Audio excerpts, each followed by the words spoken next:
Hello everyone and welcome to this edition of the GoMedia webinar series. My name is Kayla Patterson and I am the GoMedia manager at GoAbroad.com.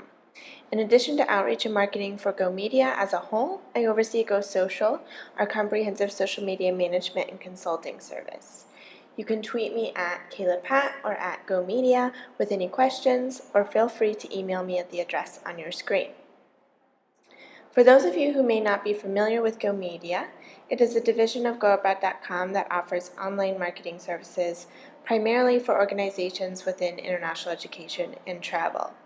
In addition to GoSocial, we're also currently focusing on a customer relationship management or CRM system for international education providers called GoAbroad HQ.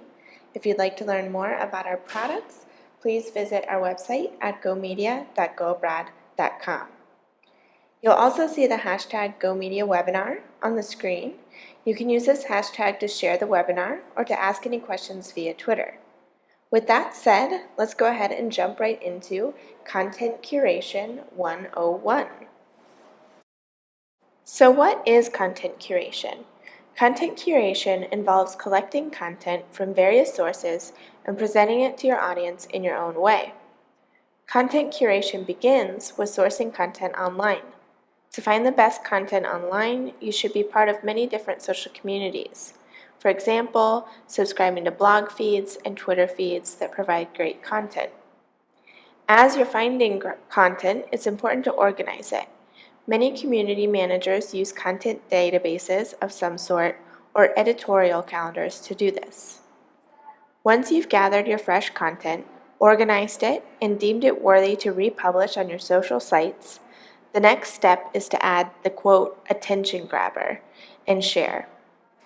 Review the content thoroughly and create short updates that introduce the content to your community. Say something interesting and create a really great headline for each post. Practicing these 3 steps for curating your content should lead to more growth and engagement on your social channels. Let's take a closer look at each of those 3 steps. Step 1 is ultimately content aggregation, or you might refer to it as finding, sourcing, gathering, or collecting content. In order to aggregate great content, you should be using tools to help you. You'll see on the screen a few that I love to use for content gathering. First, Google Alerts allow you to get emails with top search results for different terms. You might set one up for your organization's name and top terms related to your business. The Old Reader is an RSS reader and dashboard. RSS feeds are what allow us to subscribe to blogs and updates on other websites.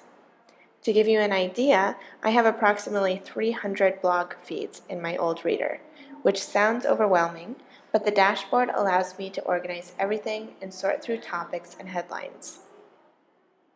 Hootsuite, which is a social dashboard, and Twitter also provide great ways to find content.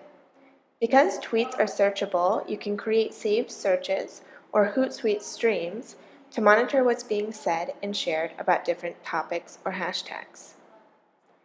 Finally, Tagboard is my newest obsession.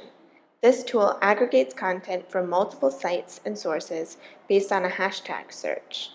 This way you can see content that is being shared on multiple platforms and pick and choose what to share or collect.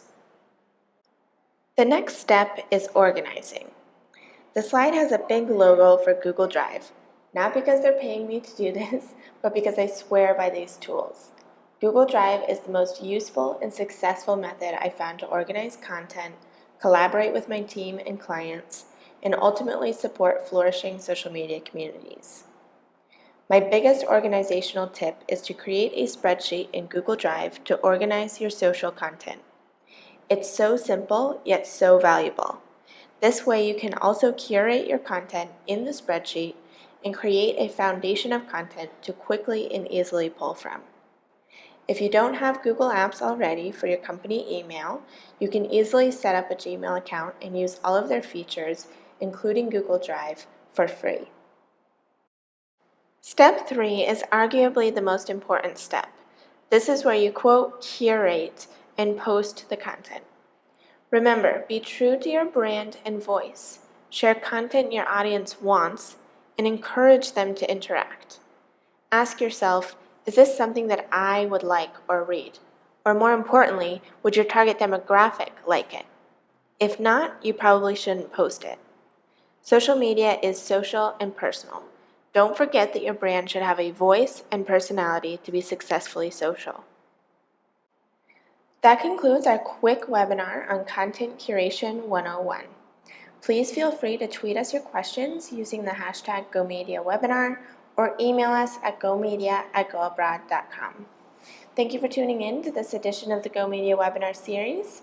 Please keep an eye out on the GoMedia Facebook page or subscribe to our mailing list for future webinars.